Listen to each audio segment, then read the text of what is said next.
Welcome to Sex Ed with DB. I'm your host, DB. Let's get into it.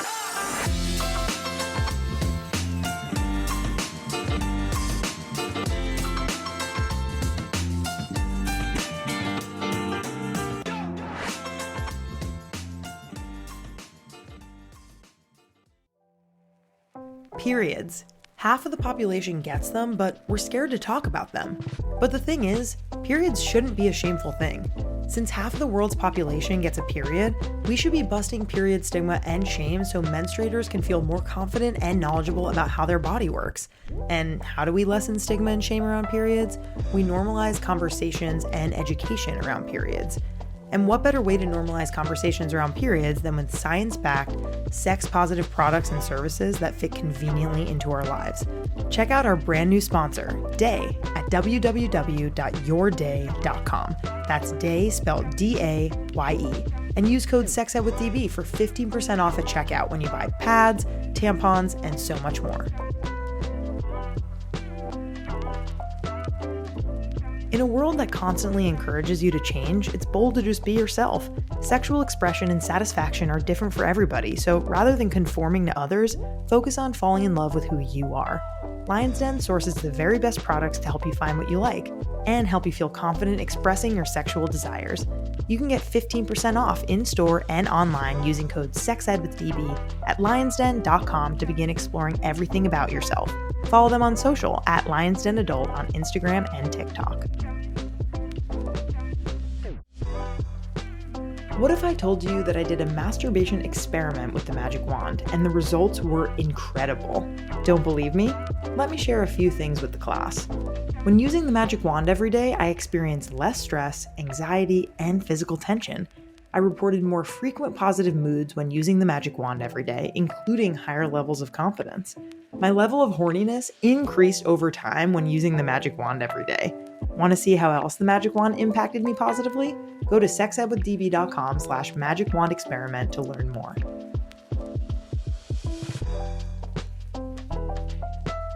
Let's talk about lube and condoms. Something important to know is that oil-based lube is not to be used with condoms because the oil can cause the condom to break or tear, which would defeat the purpose of using it.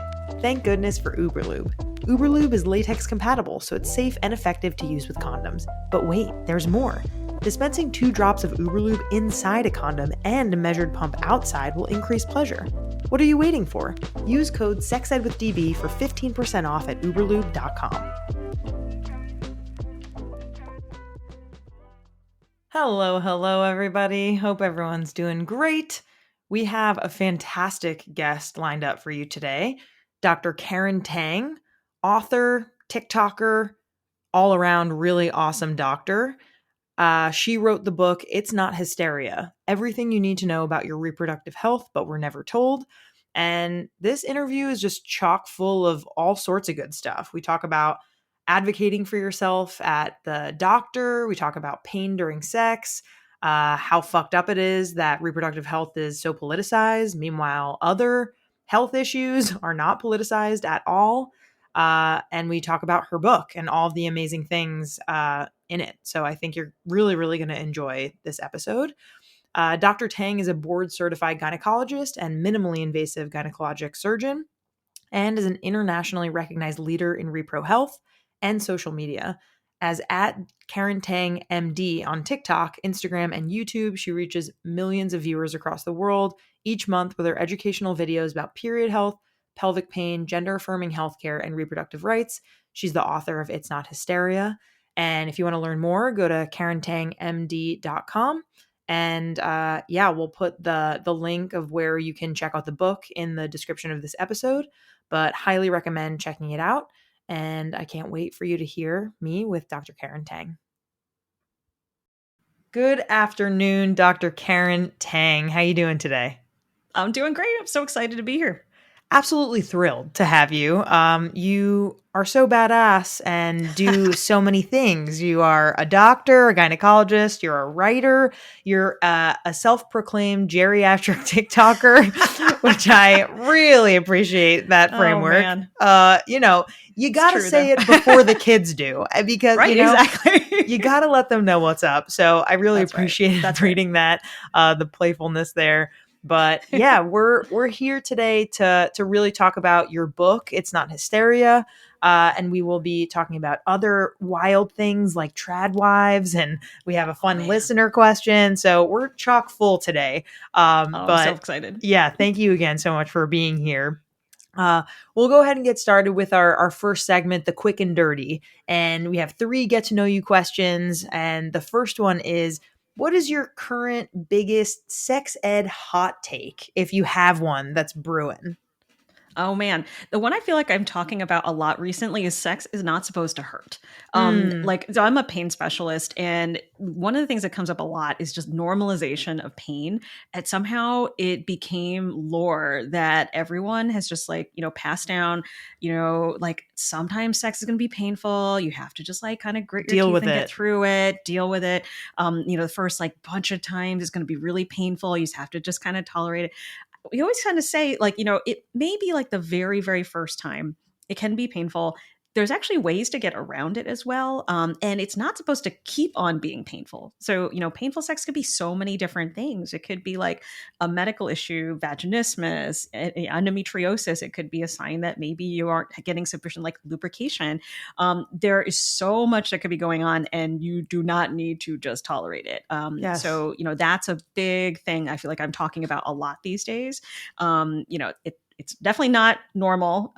Don't just tolerate it. You deserve better sex than that. And you deserve better in so many different ways, but definitely in terms of sex. Yes. And, if you're on Bridgerton Talk, which I'm sure Mm-hmm. you are, Oh man, yeah. Mm-hmm. millions and millions of people are viewing these scenes, and ultimately there's a lot of great things about it. Like, the scenes in particular, spoiler alert, if you haven't seen the most recent season of Bridgerton, it's too late and you need to go and watch it. I was going to say, go watch it. Yeah. Go watch it. Pause this and Yeah. go watch it, come back.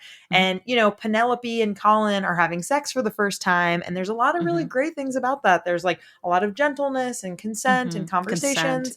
And, he fingers her. There's a lot of touch. There's a lot of, taking your time. And yet he still says like, this is gonna hurt, and it's usually hurts, or it's supposed to hurt, or, something along those lines. And a whole new generation of young women in particular, people with vulvas, are thinking, oh, I should internalize that, right? Like that is something that I need to know. And we are here to get the record straight and say it shouldn't. And, maybe back then in the whenever 1800s question mark, they didn't have accessible lube or something, or why didn't he go down on her for a little bit? Like, like take a little bit of time, take a little bit more, it's like, like an average of like 20 minutes for someone with a vulva roughly to like kind of get in the zone. It takes some time. Yeah. So I'm really glad that you said that. And that's honestly a good precursor to the last segment, because our question happens to be about pain during sex. So that's a really good precursor. The second question from the quick and dirty is, what's one thing that you wish everyone learned in sex ed? And I know there are a million, but if you had to kind of say one thing that maybe covered a lot, what would that be? Well, it actually has to do with this idea of pleasure, pain, and kind of what you learn when you are learning about having sex for the first time. This blew my mind. I did an interview with a woman, Alicia Reiner, who is an actress, and she also is like a sex advocate.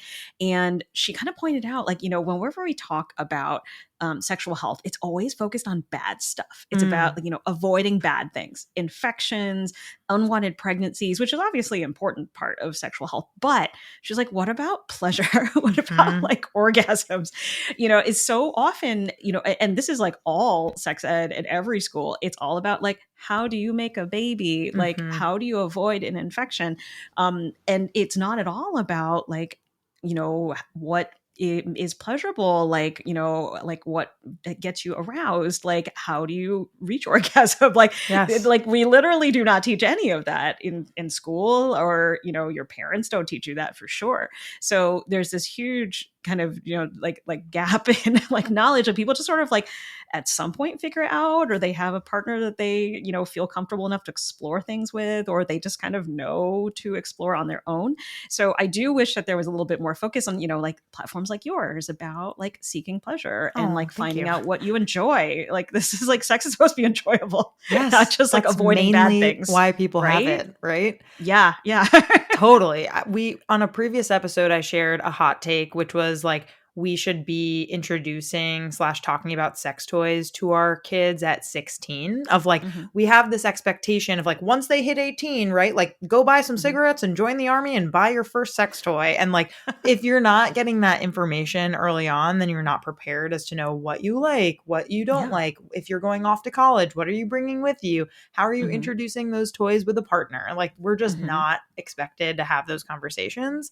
And if parents and guardians were more comfortable saying like, hey, like, your pleasure is a right, and like, here are some options for you, feel Mhm. free, like, if you don't want to talk to me about this, that's okay, but here's a website, like, here, check it out. And I just think that pleasure earlier on, integrated into our conversations, would just Mhm. do so much good for young Oh, people. yeah.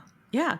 And it's all like, the conversation around sex so early is about like this like bad things like narrative. And so then people get like they feel ashamed or they feel scared. And instead of being like, okay, like this is something I want to explore in a healthy, positive way. Mhm. It is really kind of sad that so many people early on not just America, like obviously all over the world, that they approach sex in that way when they're younger. Totally. Totally. Yeah. Yeah.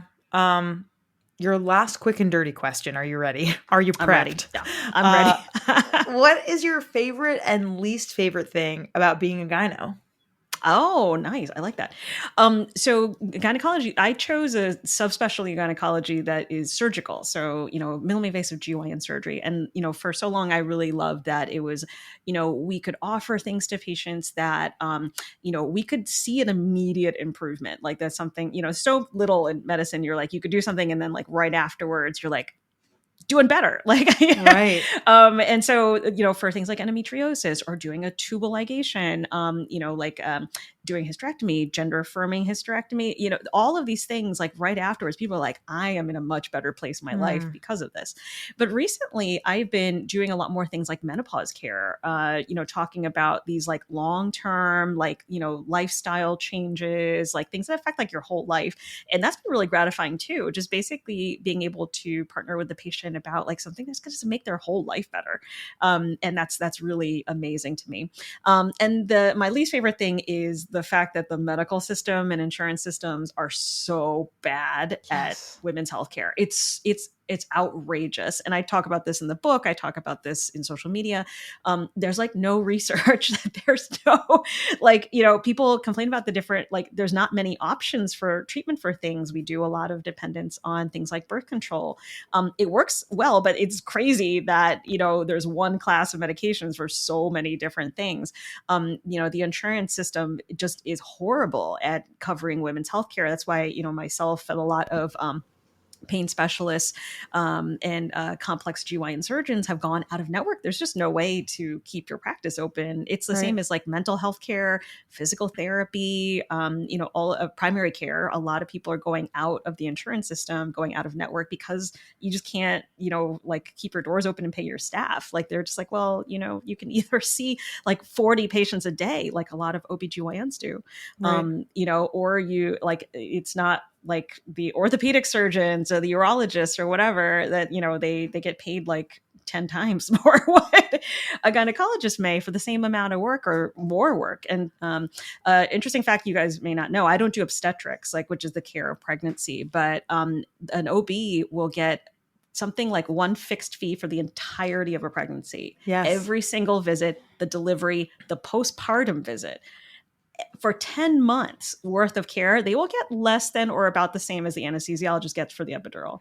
And like it Oh my truly, I mean, like, God. how can you possibly spend time with patients when you like, people will see like 40 patients in a day and there's just no way you get like 10 minutes with them. But like, what if you have concerns? Like, what if so, and people at the postpartum visit, there's so much to go over, including things like sex, including birth control. Like sex can be uncomfortable after having a pregnancy. We should be talking about that pelvic floor stuff. So, but you get like 5-10 minutes because of just this insurance system. It's craziness. And so that's definitely the worst part, is just the system within which we exist. Right. The actual care of patients is gratifying, in every way. But, it's just the practical stuff is very unfortunate.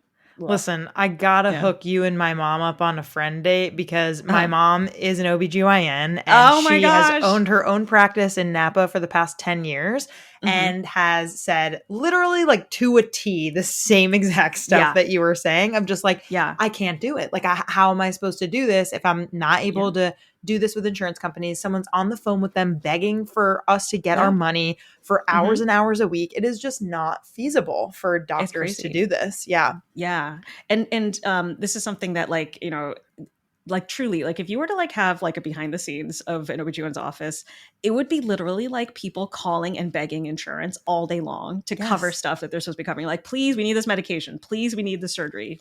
Yeah. And just on the phone for the whole day.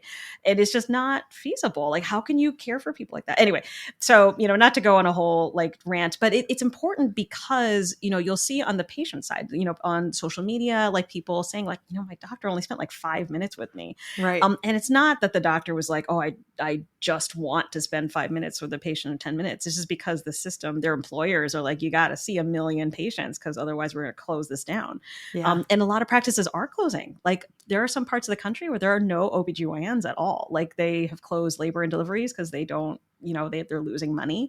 And so it becomes a reality for, the women who are affected, the people who need gynecologic or obstetric services can't get them because of this system. So it's not just doctors being like, oh, this is so annoying for us, but it's for the patients who are, losing access to care, not getting the quality of the care that they deserve. They Totally. deserve time with their doctor. So, Yeah. The pointing out like the systemic issue is really important. mhm. And mom, if you're listening, I hope you feel vindicated and I'm validated. with your sister. Yeah, Yeah. yeah. So good.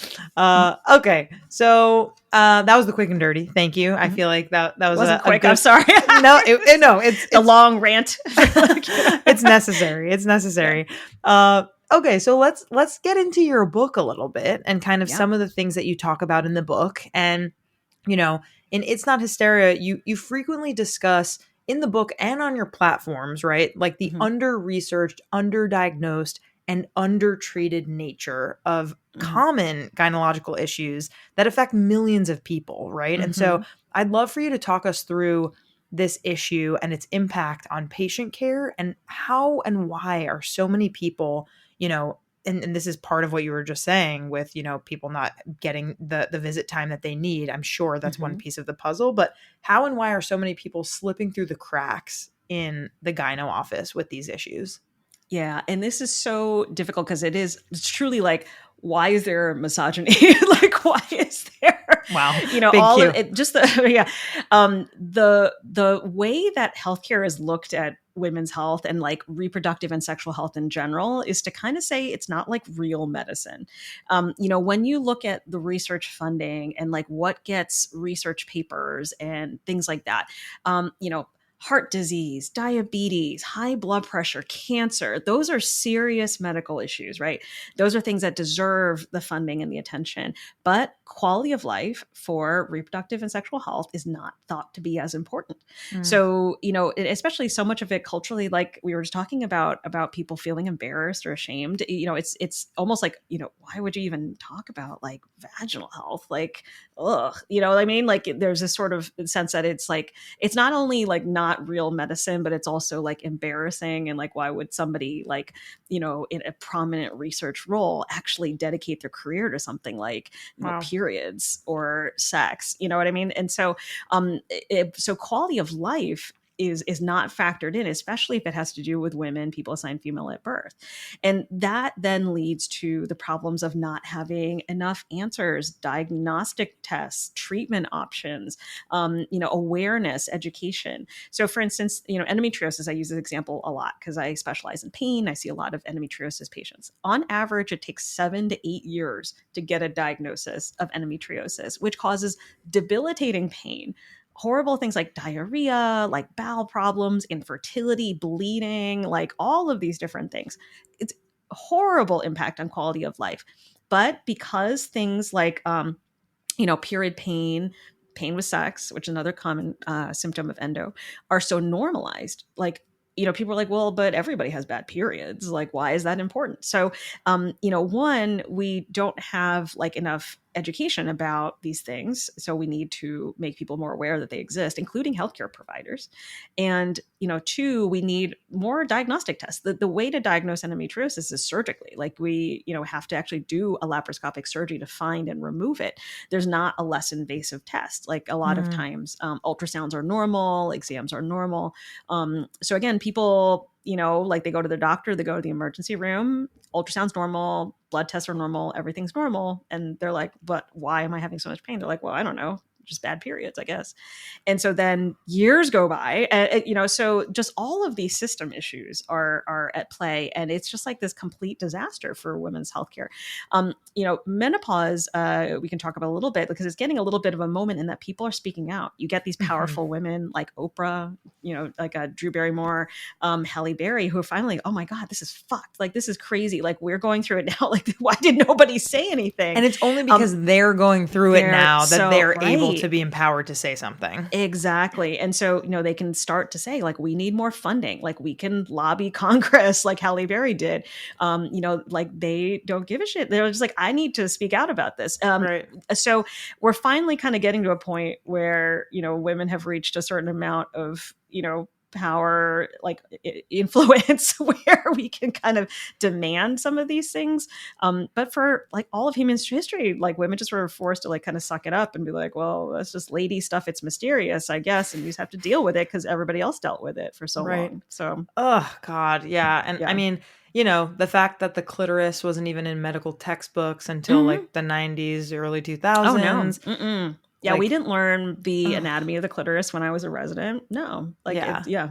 And like in a previous episode, we had a guest on who was talking about sex after a brain injury and how the biggest brain bank is in Boston and only 3% of the brains are women's brains. Oh, women. Like, wow. Yeah. Oh, cool. Like, it just further gives us confirmation that like there is not money, there is not dedication, there's not research, there is not attention that is being paid to half of the population. And it's so crazy. Yeah. And where there is research, it's always, not always, but like largely allocated to pregnancy related things. Right. So like pregnancy complications, infertility.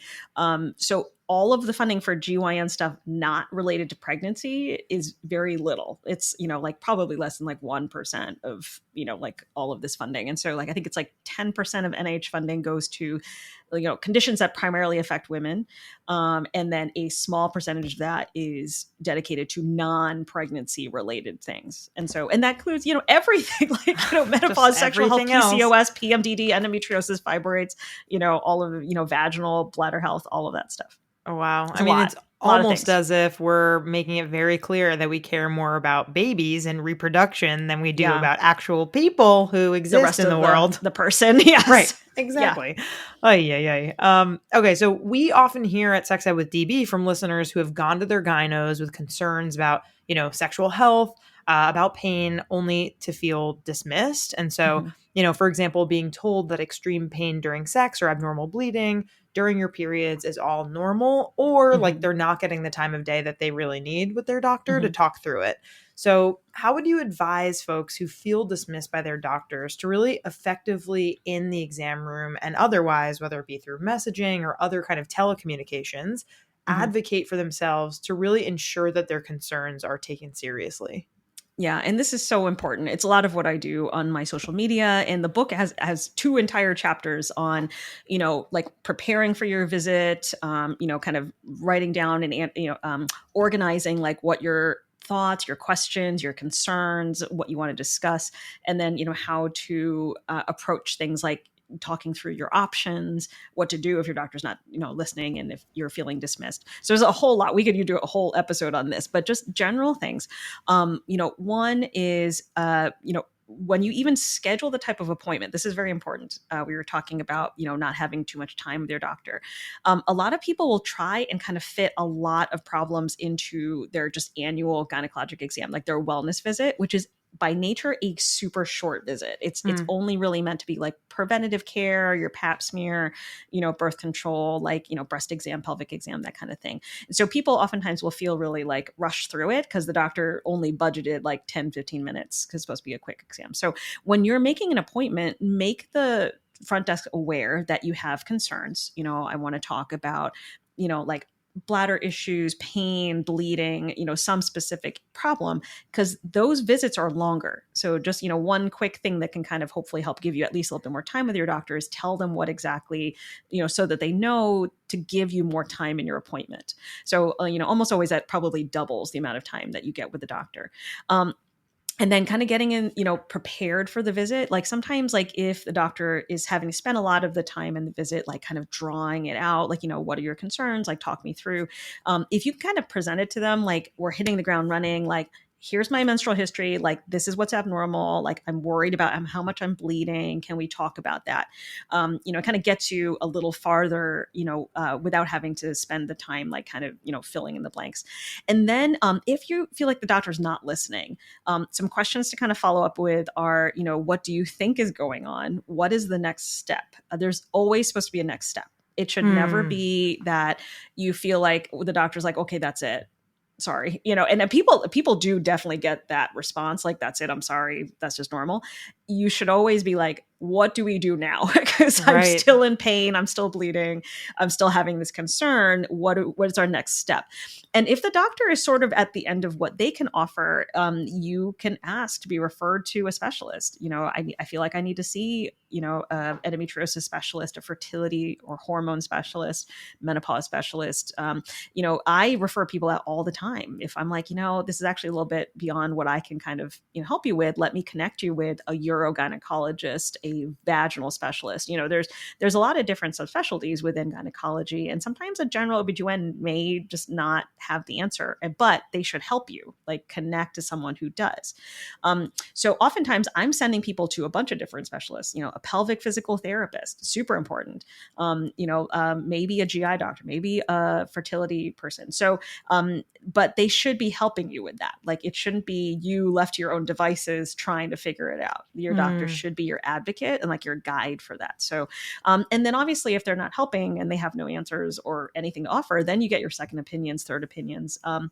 You can ask in different support groups. That's been really huge on social media, like different, like endometriosis, fertility, like there are all sorts of different organizations and support groups that have formed around a lot of these issues that people have struggled to deal with. Someone that I actually didn't even know about before, like the Roe v. Wade happened, was the child-free groups, by the way, for people looking for sterilizations. If you're child-free and you can't get a doctor to do a tubal for you, that actually has been huge. They have like surgeon lists that a lot of these groups have their own lists of doctors that they've curated from people who have been like, actually, I had a great experience with this person. For everyone who has struggled and like gone to multiple doctors and couldn't find someone who's going to listen, like here's a group of doctors who will. So you can find a lot of these for endometriosis, for people who are child-free, for gender affirming care. There are ways to kind of crowdsource, people who you had a good experience with. And you can often search by your geographic location too. So, if you're in Pennsylvania, New York, or whatever. Or like local, like social media, like Facebook groups, people crowdsource doctors all the time. Like I always see people like being like, does anybody have a good gynecologist who maybe knows about menopause? So you or can find Reddit. There's like Reddit, exactly. Yeah, the child-free group is on Reddit. Lots of good groups on there. So there's definitely ways. And now telemedicine has made it a little bit easier. There's still some limitations on that, obviously, but, maybe a little easier to find someone, at least within your state. It's a little harder for other countries like Canada and the UK, where their system is much more restrictive in getting multiple opinions. So, but even there, it's still possible. You're still, within the system required to be able to ask for second opinions if you are not getting the care you need. So. Totally. Yeah. So keep it up. Keep keeping you'll on. get there. Yeah, exactly. It's just sometimes takes a little bit of legwork, unfortunately. Yeah, no, that list of practical tips was really helpful. And I also think that, the key that I'm hearing here is confidence and persistence. Like if you as a patient kind of continuously say, no, that's not really good enough, I'm going to need X, Y, and Z, and you have a doctor that really cares to listen to you, then they should be helping you, whether that be really doing a better exam or referring you to that specialist, or, like you should know that your pain concerns, like number one, are important. And number Mhm. two, like you said, that 7 to 8 year average diagnostic, like that's not on accident, right? Like that's because Right. people are not taught how to do that advocacy, and doctors Mhm. are, there's the whole systemic thing about like there's not enough funding, there's not enough Mhm. research. If you need to do an actual laparoscopic surgery in order to find something rather than just an exam, that makes things harder. So there are all these pieces that are coming into play that make it Mhm. that much more important that us as patients have to be really, really clear about like what we're looking for, confident about our needs, and like Mhm. really unrelenting in making sure that our doctor or medical professionals listen to us. Yeah. And it's really sad because a lot of the things that people come to me for second, third, fourth opinion are just like bread and butter gynecology, the Mm, endometriosis, PCOS, PMDD. Like, you don't need to do a fancy test. Like, just by listening to someone's story, like most of the time, you already have a pretty good sense of what's going on. So people will be like explaining their experiences. I'm that's classic PMDD. Like, you couldn't write a more textbook example. And somehow just they were bouncing around from doctor to doctor, being like, why do I feel like this way? This is horrible. And they're like, well, you said everybody feels a little moody during your period. I'm like, no, it's not just moodiness. It's like if you're being like, your life is put on hold like during your kind of premenstrual time when you can't function because you're having such bad mood symptoms. That's premenstrual dysphoric disorder.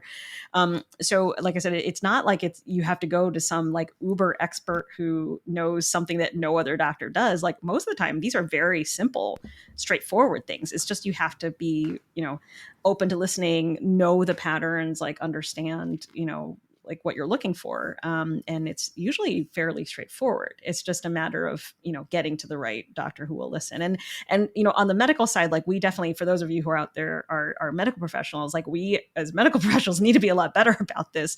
I'm very excited that a lot of medical professionals, doctors, gynecologists are reading the book because I think it's not new information, but it can kind of show, wow, as a field, like we have been failing people, mm, because we haven't listened. We've brushed off concerns that ended up being something medical. And obviously that's not okay. So we need to, on our end, also be improving education and awareness. right. Taking a little Mm-hmm. bit of accountability as medical professionals who have a lot of Mm-hmm. power and authority. Like people Yeah. go to Yeah. doctors really anticipating like they'll know the answers, and Mm-hmm. yeah, that is a really important piece. Um, Transitioning a little bit to politics, right? Mm-hmm. So in our country, reproductive health is heavily politicized. People's bodies are heavily policed. Mm-hmm. And as a gynecologist, how do you really confront and challenge these governmental regulations that often will restrict women and people with vulvas access to comprehensive repro health care?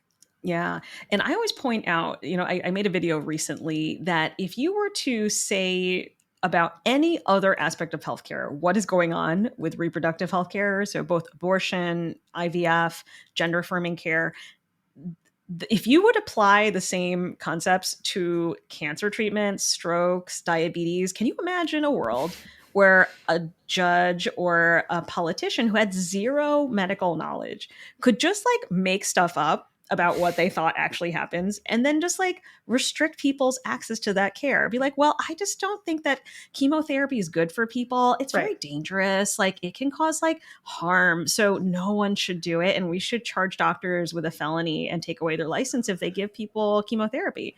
Or Crazy. if like somebody who was a Jehovah's Witness who doesn't believe in blood transfusions, but like, well, nobody should have blood transfusions. It's Right. immoral, and then just like make it so that it was illegal to access blood transfusions. Like that sounds absurd. It is. But we're doing that for reproductive health, and it's the only aspect of healthcare where that is happening. And where the standard medical care, like this is not just like fringe crazy things that like certain doctors are doing. No, this is like what every medical professional society affirms and supports: the right for people to make decisions about their body, reproductive decisions, gender affirming care. All of these things are standard medical treatments, like they are standard of care.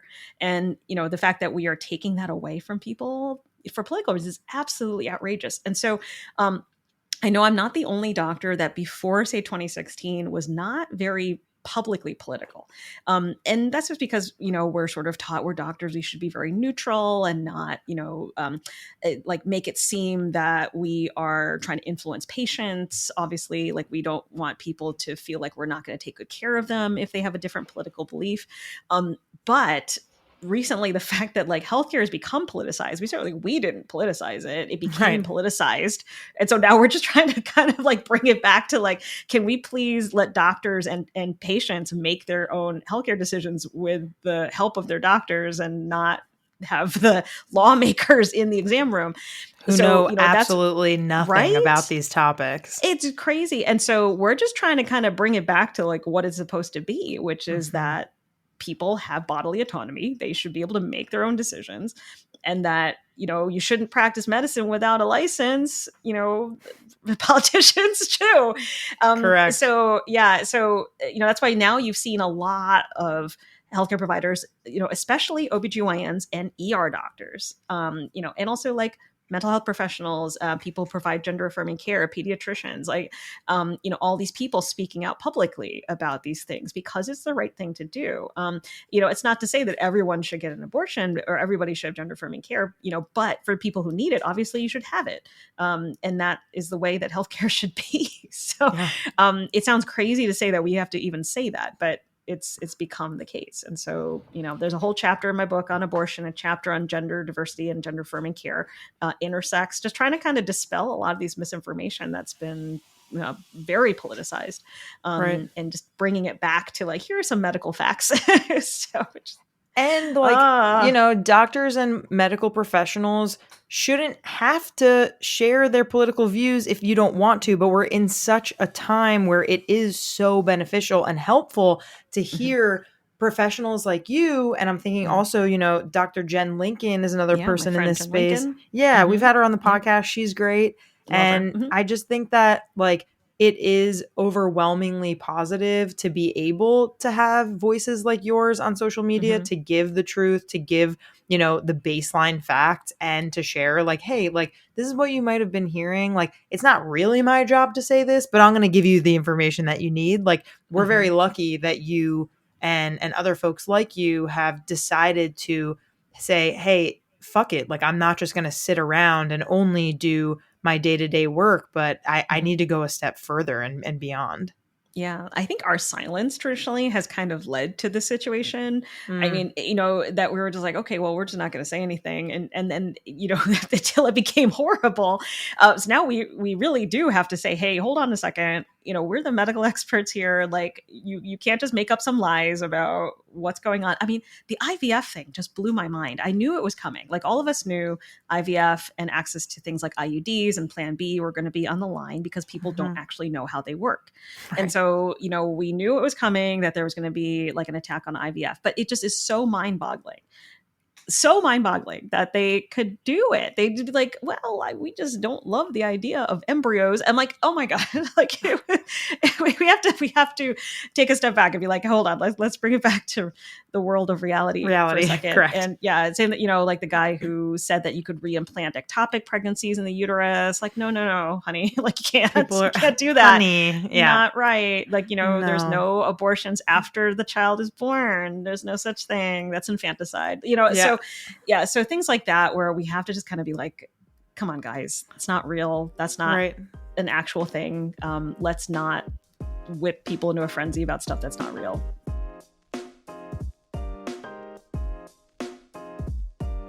I'm about to get personal here, so listen up.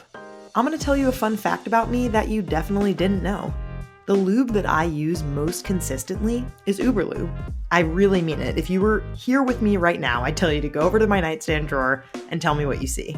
That's right, you would see a bottle of Uberlube. If you've never heard of Uberlube, let me tell you about it.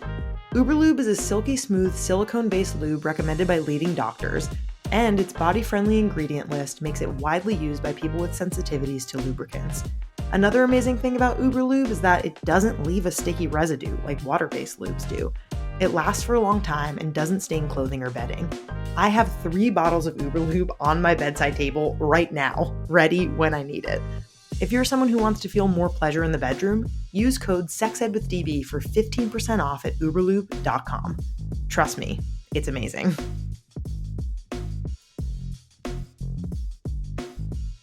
Ever since getting engaged to my wonderful fiance, I've been thinking about ways to keep things fun and novel between us, but I, of course, want it to feel organic. I want to be able to feel sexy and comfortable in my body while trying something new. Thanks to Lion's Den, a new adventure I've been exploring is the world of lingerie. I never really was a big lingerie girl myself, but once I started trying on lingerie that accentuated my curves, felt super soft to the touch, and made me look in the mirror and felt wildly confident in my skin, that changed pretty quickly. Plus, when I searched for what I might like on Lion's Den's website, I saw models that actually looked like me. They were curvy and thick and voluptuous, and it made all the difference to see models that have my body type. Want to join me in my new lingerie chapter? Right now, you can use code SEXEDWITHDB for 15% off your purchase in-store and online at lionsden.com. Follow them on social media at lionsdenadult on IG and TikTok for exclusive offers, deals, and giveaways.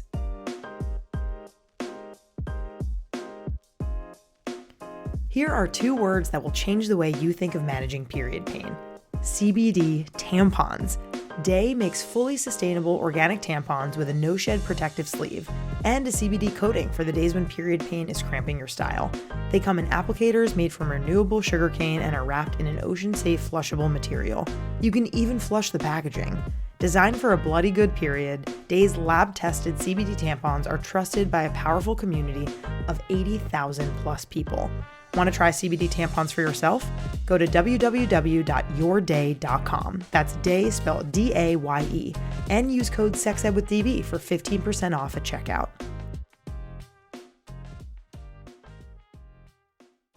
Black people love the band Paramore. We're all aware of it. It's like an accepted truth. But it made me wonder, what other seemingly random things do large groups of Black people love? So in an effort to help Black people feel more seen through community, I compiled a list of other things groups of Black people overwhelmingly like and started my podcast called Black People Love Paramore.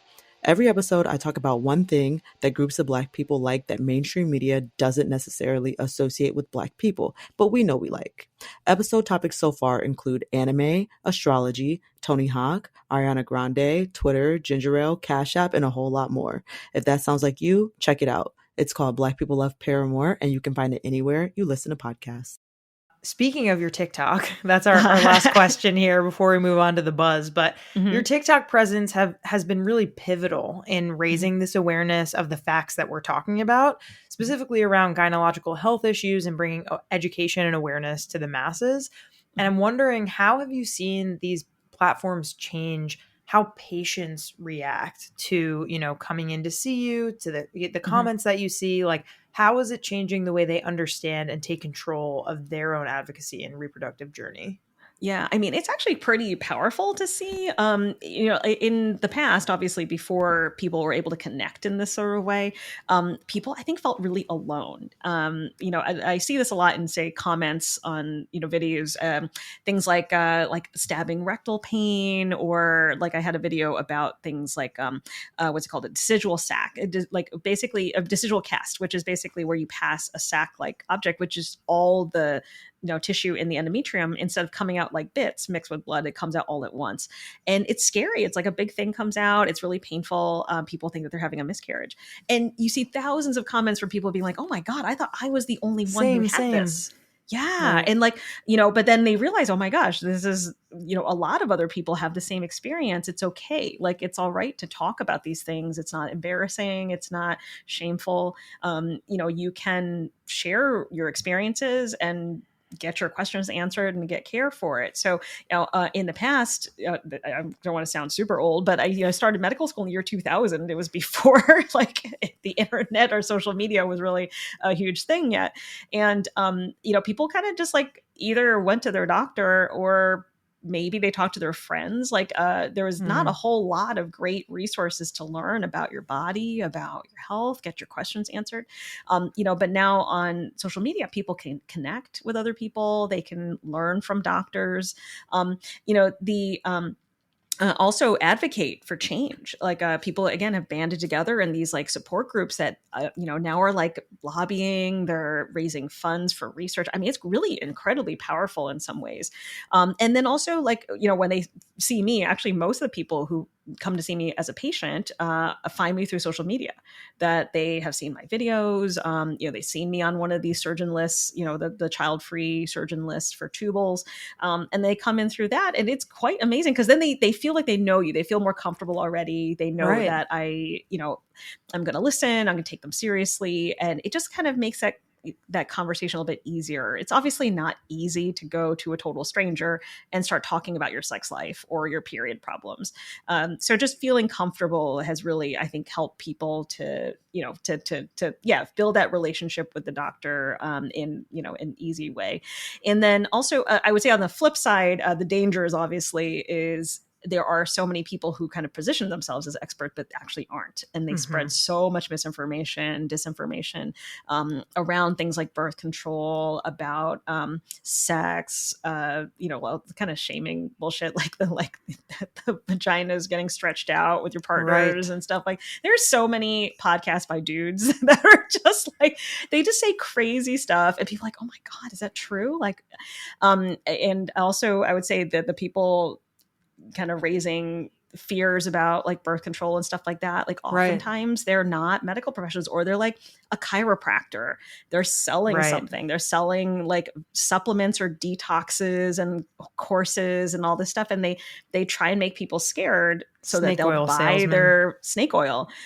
So it is very hard for people to then sift through all of this stuff on social media. But for those of you who are, searching for things on social media, look at the credentials of the person. So, if they're like an MD in that specialty, in that area, do they do research? Like, do they have conflicts of interest? So you have to kind of like vet the information. And if somebody's saying something that sounds like is counter to what every other doctor is saying, like be really suspicious, because oftentimes, the ones who are like, I have the answer and no one else does, is because they're selling some sort of bull crap, So most of us as doctors, we have no financial incentive to prescribe birth control. We get no money from it. There's no reason for us to be like, you need one thing versus another. We just want to present you with all the options so that you can choose what's right for you. But if someone's like, my thing is the one and only best thing, then, use caution. There's a problem. But in general, there's been so much good. I think it's quite amazing and powerful, like what has come from social media, like the ability for people to, share stories, to find support, to find answers and resources is quite amazing. Wish we had it around like when I started the training and stuff like that. Yeah, a while ago. Very different back then. It is interesting for me too, because I'm 31. Like I grew up with the internet, but it obviously wasn't what it is now when I was growing up and when I was a teen. So even just seeing the difference in like being able to sift through, albeit great and not so great information, the fact that the great information out there exists and that I am an adult who knows how to differentiate between that, like young people are vulnerable. And it's even just making me think of a simple thing of like, what if there was just one Google Doc, with 100 names of like, you can trust these people. Like here are doctors, here are, health experts, here are organizations. Like maybe that's a next step that I could do, and just kind of send it around. And like, if you want to be on it, like you make sure your credentials are on there, and then, people could have better information that way. That's actually a really great idea, actually. Maybe we'll collab on that. That'll be the next step. Yeah. Exactly. Well, before we transition to the buzz, why don't you tell people where they can get It's Not Hysteria? Yeah. So It's Not Hysteria. You can get it anywhere you get your books or audiobooks in ebooks. So I always encourage people, if you have a favorite local bookstore, go to them, because the more booksellers can see that there's interest in the book, the more they're kind of support it. So, you ordering a book from your local indie might help them to display it so that other people who need it can find it. But obviously, you order it anywhere. If you need to order it online, there's also, your Amazon, your Barnes and Noble, and your bookshop.org, or you can support indies even if you don't have one near you. The proceeds go in part to support indie bookstores. And then I narrated the audiobook. I speak much slower on the audiobook than I do in my TikToks. That was really fun, by the way. It was quite an experience recording that. It's a whole different skill set, but it was really fun, and we've gotten great reviews on the audiobook. So if you're an audio person, wherever you get your audiobooks. And and also libraries. I tell people, like, request it from your library. It's also terrific resources then for the community. So thank you. Yes, I am a huge Libby girl myself. If you use Libby digital Kindle library app. Oh my gosh. I get like a million books out of my library. I'm a huge library person. So, it's so important. We got to do it. We got to support the libraries. Well, awesome. Why don't we go ahead and we'll transition to the buzz. And today's topic is about trad wives. And so Dr. Tang, you recently made an appearance on ABC News Nightline to represent working moms in a discussion about the quote unquote trad wives trend. And listener, if you don't know what a trad wife is, let me share it with you. So let me educate you. It refers to a movement where some women embrace traditional gender roles, often emphasizing homemaking and supporting their spouse as the primary breadwinner. So immediately I just think of like Mad Men, and not the moment in Mad Men where the women want to work, but where they prefer to stay at home and put judgments on other people for not doing so. And so the points I want to ask here are like, why do you think this is a trend that's catching fire right now? Like how is this trend intersecting with kind of the representation of working moms in our modern society? And how is it impacting kind of broader conversations about modern motherhood and like societal expectations? Oh, those are great questions. Oh my gosh. So the idea I think is very appealing for people because of the aesthetic of it. They make it look very beautiful, very peaceful, like they're making a beautiful meal and they're beautifully dressed. It looks very calm. And so I think the way they kind of present is sort of an escape from like modern day ills, which has been like people are stressed, like they're in the rat race. So it sounds very appealing. I can sort of see why there's an appeal to it as an aesthetic. Where it gets dangerous is you get a lot of this intersection with not just like, oh, it's somebody who chooses to stay home and be a homemaker, but it has kind of led in algorithms to some of this extreme, like conservative, like misinformation. There's a lot of like intersection with things like anti-vaccine, anti-science stuff, where like we reject all of modernity, and then it also has a little bit, if you picture the Venn diagram intersections, you got a little intersection with like the Andrew Tate alpha male kind of rhetoric of the man is the dominant one and the woman is submissive and she stays home, and it's like these harpies who are like choosing to work, and feminist is a bad word. So again, you have this like extreme perspective. It's not just like that a woman may choose to stay home and care for her children and her family. It's become like, well, if a woman doesn't fit traditional female roles and she's trying to be a man and she's trying to like be this like alpha woman, then that's like unappealing, it's evil, it's disgusting. And so that's where the concern is it's not just and in the Nightline interview, Juju Chang and I both were like, we don't want it to be like the mommy wars where we're pitting working moms and stay-at-home moms against each other. It's against this concept of there's one right way. And, if you choose to work, you've abandoned your children, like you're being somehow unnatural to your womanhood.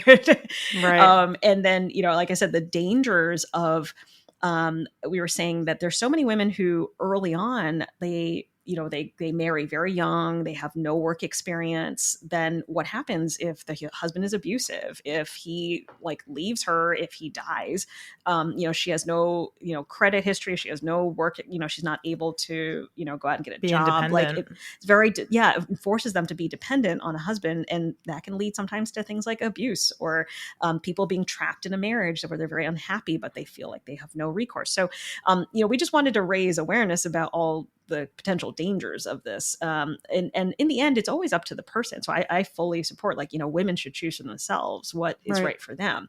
But, you get this danger of, so obviously, the Harrison Butker speech came up with the, your life only starts when you have children and, you get married. The piece on Taylor Swift in Newsweek. Yes, let's talk about that. Yes, let's talk about it, because I spoke about that too. She's 34, she's unmarried, she has no children. So problematic. Why should we be sending our girls to look up to her? Yeah, she dated 12 men. I laughed at that. I mean, I would say, again, whenever I point out the inherent just inequalities, I like to just say, change woman for man in this and say, would you ever in your life hear somebody say, this man is not a good role model. He is unmarried. He has no children, and he dated 12 women over several years. Yes. No one would ever say that. Like the billionaire at the top of his field who, gives to charity and inspires millions around the world. I mean,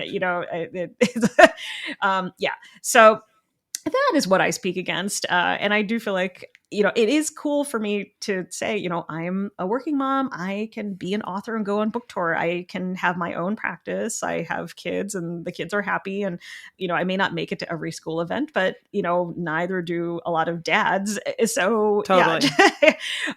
Yeah. My husband in that interview, he said something like, we have to redefine what it means to be a man and a dad. Because if it is that we're so shocked that a dad could be the one who cooks and goes to a lot of the school events, like that's like, a little sad too. That's so sweet. It's just like, well, it's amazing. Maybe we should just make it like feel even, and that there aren't expectations. Like there's the whole like Emily Oster thing where it's kind of, I'm like on my soapbox about this, but basically Emily Oster, famous economist, and often talks about feminism and talks about like kind of work for women compared to work for men. And like, there's a chart that she created a little bit ago where it essentially shows that no matter where a woman is, if she is the one that is working full-time, working part-time, not like, not working at all, everywhere in between, she is still doing more housework and logisticking for her family than even if in a cis straight relationship, the dad is unemployed and the mom has a full-time job, she is still doing more than he is when it comes to house cleaning, like homemaking, food making, dropping the kids off. Like that is a problem that we're not concerned with that dynamic. Yeah, I belong to a couple of women physician Facebook groups, and this comes up all the time. They'll be like, even if the husband is a stay-at-home father, like she's still like, well, we still have like a nanny. We still have somebody who's like, like Instacarting he's not going grocery shopping. We have, like food preps, and they're like, what does your husband do? like, what is he doing? What's like, he doing? What's he working on? What's going on? Like, why isn't he doing more? But so yeah, it's definitely and my husband and I have talked about this a lot, both in the videos and all this stuff about how it should just be like, this is just what needs to happen in the house, and just however we divvy it up, but have it be fair. And it's not that there's like woman work and man work, and that whatever job you do for making money, that there's also the additional like unpaid labor that often gets put onto the female partner.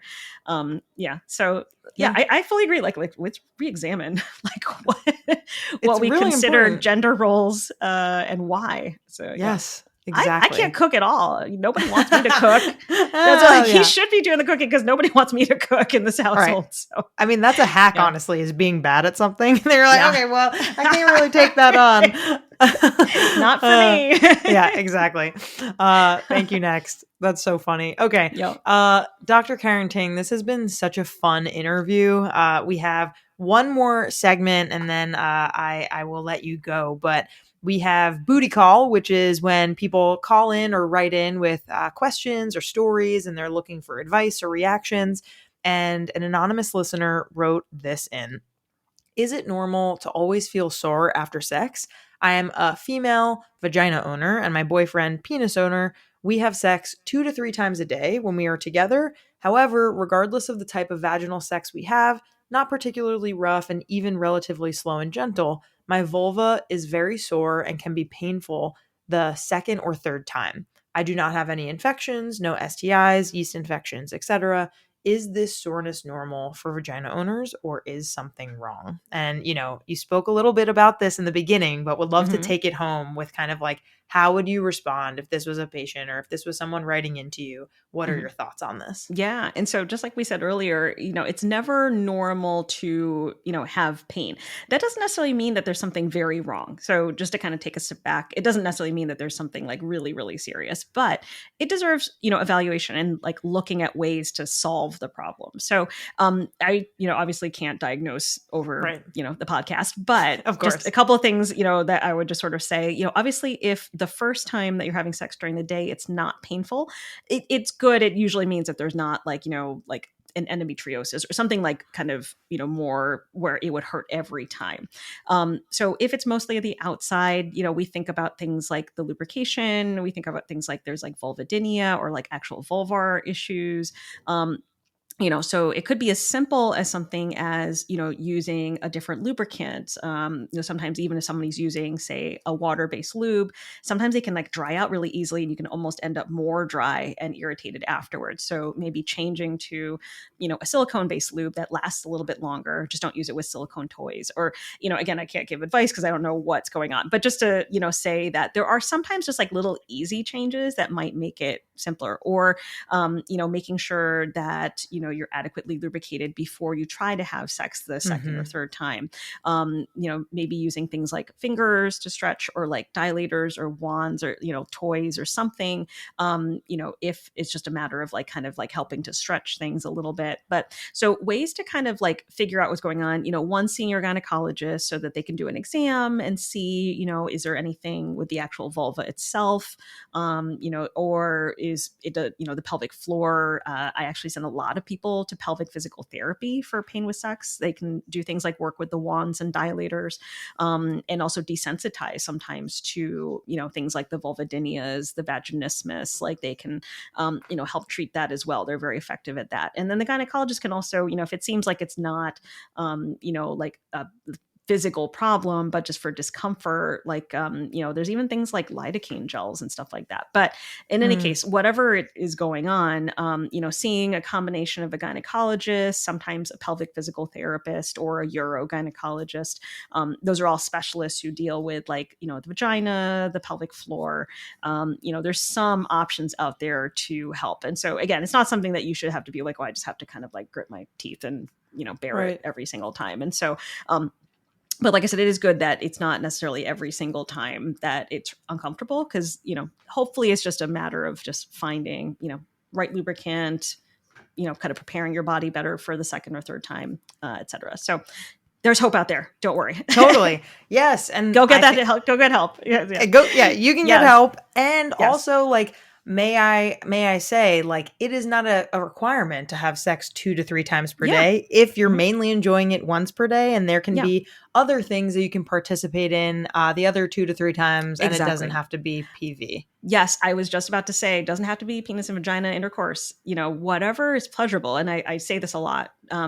Focus on the pleasure and not the specific act. So, if there's something that, you enjoy like the first time around, but then the second, third time, whatever you do, if you do try like all these different things, you're like, it's still kind of uncomfortable the third time, which it is for a lot of people. Just to kind of take a step back, like I think a lot of people, if you're having sex intercourse like 3 times a day, they get a little sore, and that's right. Okay. So, but if you want to be able to have sex that, many times in a day, which is, obviously like completely up to the person, there are definitely ways that we can try and make it more comfortable so that you can, if you want. And so, but yeah, just like you said, there's other options too, that if you're like, this is actually not enjoyable for me, like I don't want to, then you don't have to, of course. And so, whatever is serving you, you know what I mean? Totally. Well, we are at the end of our road here. Dr. Cathren Tang, thank you so much for being on. You were such a wonderful pleasure to speak with. And really, really appreciate it. And folks who are listening, don't forget about It's Not Hysteria. Thank you so much. I had such a great time. It was a wonderful conversation. Thank you.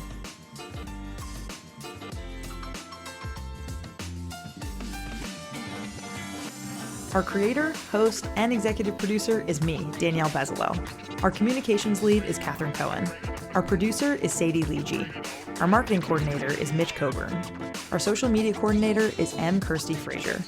Our music theme is by Hook Sounds. Thanks so much to our featured guests, partners, and listeners. Want to partner with us? Email us at sexedwithdb@gmail.com. Do you have a silly sex story to share, need some advice, or have thoughts on the episode you just heard? Give us a booty call for a chance to be featured on the podcast. Check the show notes for the details. For more sex ed content, follow us on IG at sexedwithdb podcast and on TikTok at sexedwithdb. Want to know your sex toy zodiac sign? Go to our link tree on our IG now. See you next time.